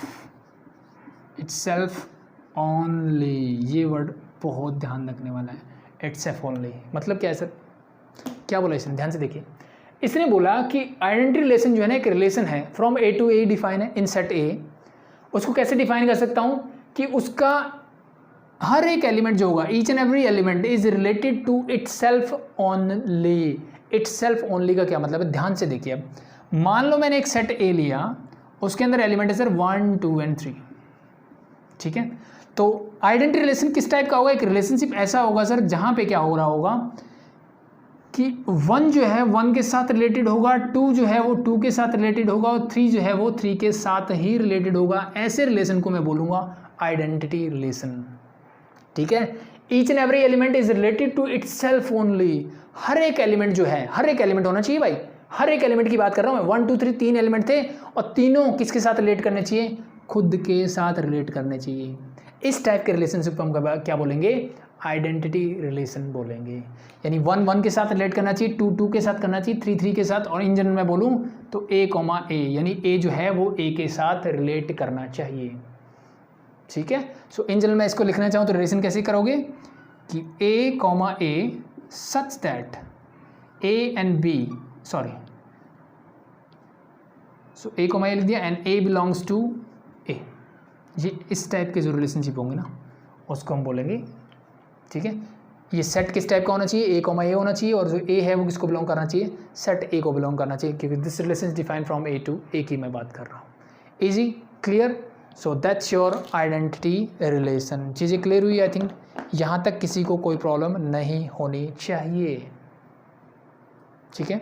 आगे बढ़ते हैं। देखो अब मान लो अगर मैं ये हटा दूँ, क्या ये अब भी आइडेंटिटी रिलेशन है? मैंने बोला each and every element, each and every element खा गए क्या हम, लिख दो भाई। Each and every element is related to itself only. तो भाई 3 तो 3 के साथ रिलेटेड नहीं है, तो this is not an identity relation. चीज़ें क्लियर। सो इसके लिए मुझे 3, 3 होना ही चाहिए। तो अगर इनमें से कोई भी गायब है, 3 एलिमेंट है, तीनों अपने साथ, यानी अगर इसके एलिमेंट 3 हैं, सो आइडेंटिटी रिलेशन में भी एलिमेंट कितने होंगे सर, 3 होंगे। 1 मार्क मिल गया एक, कि जितने नंबर ऑफ रिलेशन एक एलिमेंट के अंदर एक सेट के अंदर होते हैं, उसके आइडेंटिटी रिलेशन अगर मैं बनाता हूँ कोई भी, तो उसके अंदर उतने ही नंबर ऑफ एलिमेंट होंगे जितने इसमें है, पहली चीज़, ठीक है। तो हर एक 1 1 के साथ, 2 2 के साथ, 3 3 के साथ रिलेट होना चाहिए। कोई भी एक गायब हो गए तो आइडेंटिटी रिलेशन नहीं बचेगा, पहली चीज़।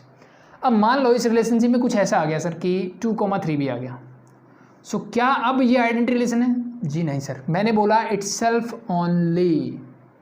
वो सिर्फ खुद के साथ ही रिलेट करने चाहिए, किसी और के साथ नहीं करने चाहिए। तो this is not an identity relation, ये भी मेरा आइडेंटिटी रिलेशन नहीं बचेगा।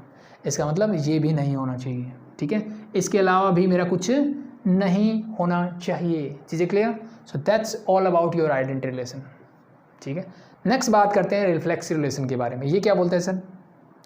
ये आइडेंटिटी रिलेशन का ही भाई है, यानी is a set in a set A, reflexive relation in a set A is defined as a relation in which each and every element, ठीक है, यहाँ तक तो सेम लिख देना, आगे लिख देना every element is related to itself। अब कुछ बच्चों क्या सर सेम ही तो लिख रहे हो, डिफरेंस क्या है? सिर्फ डिफरेंस है बेटा इस ओनली का, ये मैंने ओनली नहीं लिखा, यहाँ पे क्या लिख दिया मैंने, ओनली नहीं लिखा। बाकी डेफिनेशन एज इट इज़ है, इस ओनली को हटा दो, ये किसकी डेफिनेशन बन जाएगी? रिफ्लेक्सिव रिलेशन की डेफिनेशन बन जाएगी। तो ये क्या अलग बोल रहा है सर? ये कुछ अलग नहीं बोल रहा। अगर मैं सेम रिलेशनशिप उठाऊँ, ये जो है, ठीक है, तो इसने बोला कि हर एक एलिमेंट जो है वो खुद से रिलेट करना चाहिए, यानी 1 जो है 1 से रिलेट करना चाहिए, 2 जो है 2 से रिलेट करना चाहिए, और 3 जो है 3 से रिलेट करना चाहिए। इसने इतना बोला। अब मैं बोलूँ सर इसके अंदर अगर 2 3 से रिलेट कर रहा है तो मुझे कोई प्रॉब्लम नहीं है सर, तो भी ये क्या रहेगा? रिफ्लेक्सिव ही रहेगा। और ये नहीं करे तो सर तो भी कोई दिक्कत नहीं है भाई, ये भी रिफ्लेक्सिव है। इसने सिर्फ ये बोला भाई जो एलिमेंट है वो खुद से रिलेट करना चाहिए। कर रहा है जी, कर रहा है, जितने भी एलिमेंट है। अब ये चीज़ ध्यान रखनी, ईच एंड एवरी एलिमेंट जितने भी एलिमेंट है वो खुद से रिलेट करने चाहिए, ये चीज़ आपके दिमाग में रहनी चाहिए। ठीक है भाई, हो जाएगा, एक मिनट सॉरी। सो मैंने क्या बोला, हर एक एलिमेंट खुद से रिलेट करना चाहिए, उसके अलावा कुछ भी करें कोई दिक्कत नहीं है। ठीक है, ये वाला क्या है, ये कंडीशन लगाता है बी की हर एक एलिमेंट जो है ना खुद से रिलेट करना चाहिए, ना उससे कम ना उससे ज़्यादा, यानी जितने एलिमेंट यहाँ हैं उतने एलिमेंट यहाँ होने चाहिए। ये क्या बोलता है कि भाई कम से कम ये खुद से रिलेट करना चाहिए। ठीक है, जैसे बोलते हैं कम से कम 70% तो ले लेना, वही वाला काम है। 70% लेना, 80 ले लूँ तो कोई दिक्कत नहीं है। ये बोलता है 70 आनी चाहिए एग्जैक्ट, ना 871 ना 69। ठीक है, और इसने क्या बोला 69 नहीं चलेगा, 70+ चलेगा, 84 85 आने तो कोई दिक्कत नहीं मुझे। So that's it this. तो इसके अंदर अगर मैं और एलिमेंट जैसे 1,3 ऐड कर दूँ कोई दिक्कत नहीं है, इसको 2,3 ऐड कर दूँ कोई दिक्कत नहीं है सर, दैट्स इट। ये आपका रिलेशन एज इट इज रहेगा।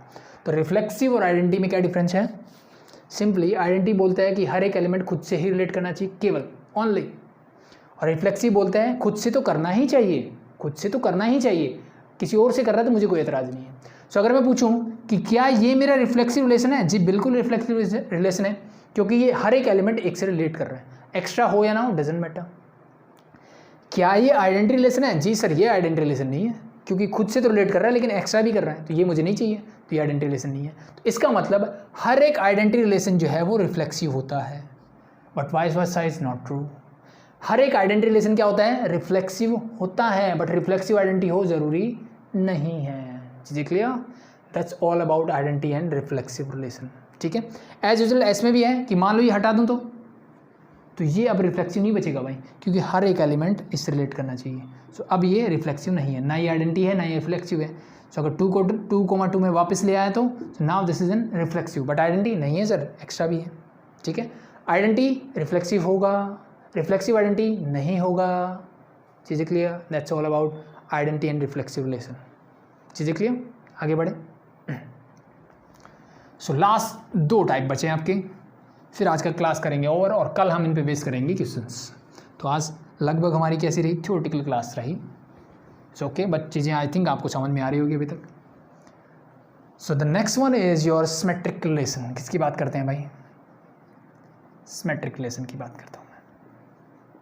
क्या होता है सर, आप ये बता देते हैं क्या होता है भाई symmetric relation.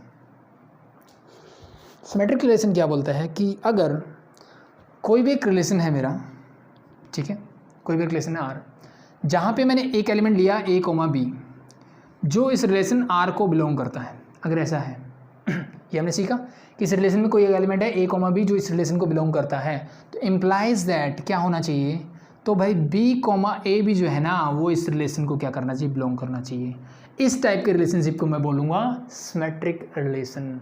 If A is related to, इसी को बोलेंगे दूसरा तरीका, if A is related to B then B must be related to A. अगर ऐसा है तो मैं उस रिलेशन को क्या बोलूँगा सर, इसको हम बोलेंगे सिमेट्रिक रिलेशन। फॉर एग्जाम्पल एक मैंने रिलेशन लिया, मान लो R is a relation 1,3 is there, that means 2,3 is there, 3,1 is there, 5,1 is there, 1,5 is there and 3,2 is there. So let be it is A, ये मेरा क्या है रिलेशन है।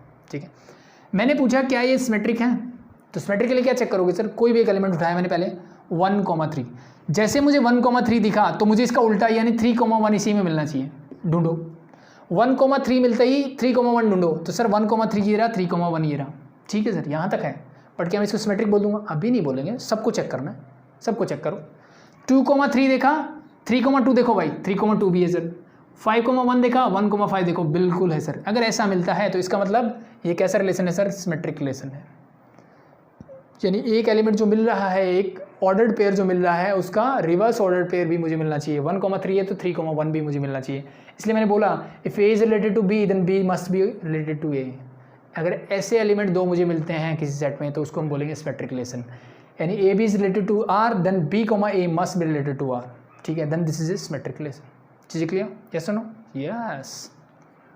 अब देखो यहाँ पे सोचने वाली बात क्या है, मान लो मैं इसको गायब कर दिया तो क्या अब ये सिमेट्रिक है?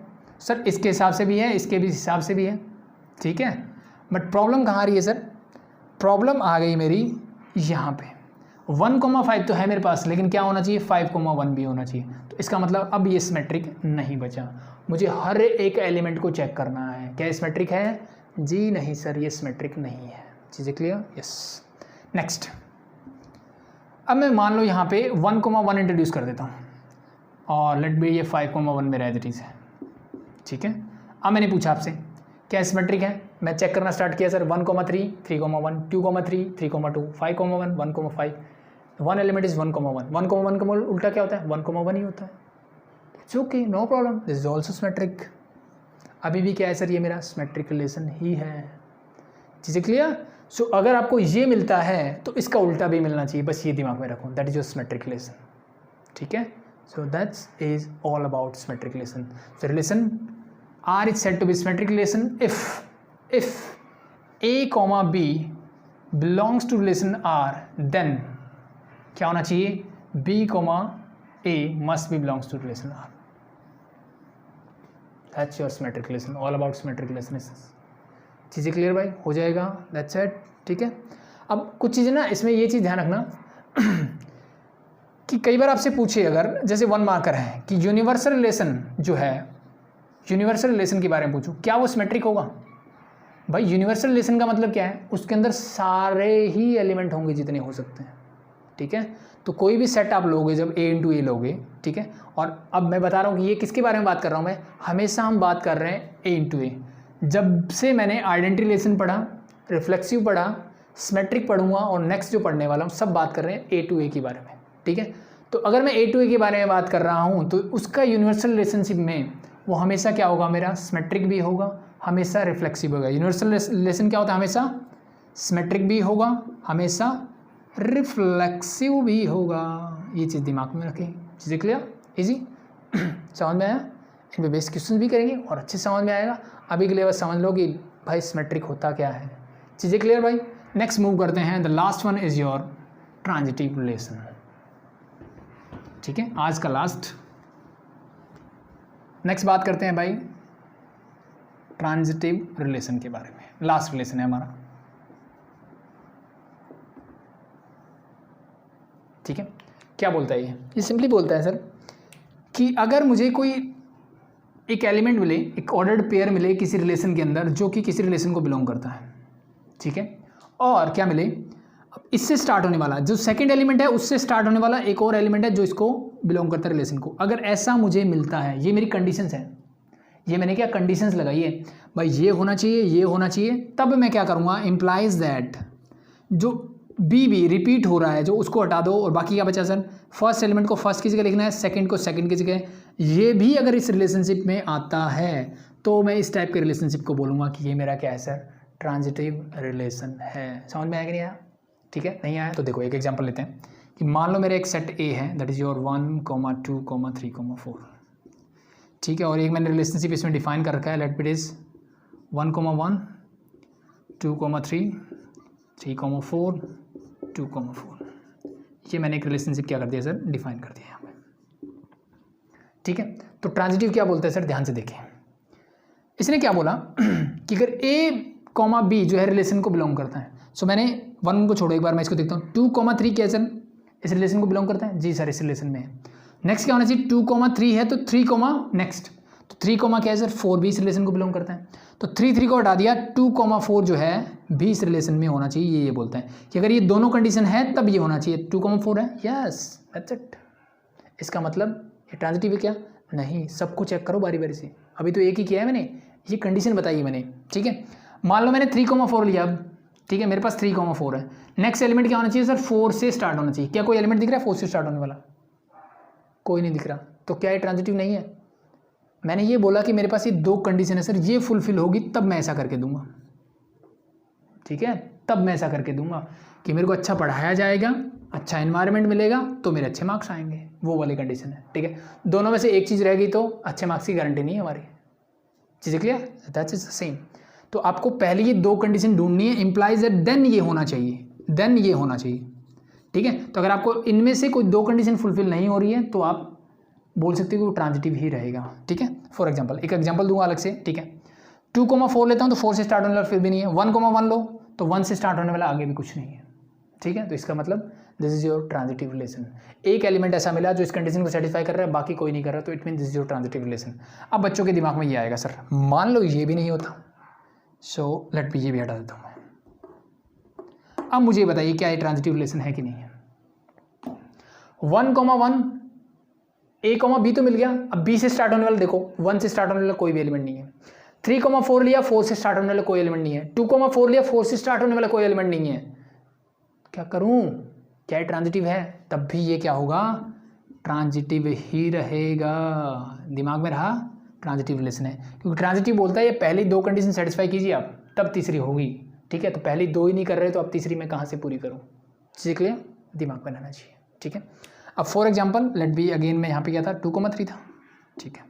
अब यहाँ पे मैं इंट्रोड्यूस कर देता हूँ, लेट बी इज 2, 4, चलो एक एलिमेंट में 4,2 ले लेता हूँ एक बार के लिए, देखिए।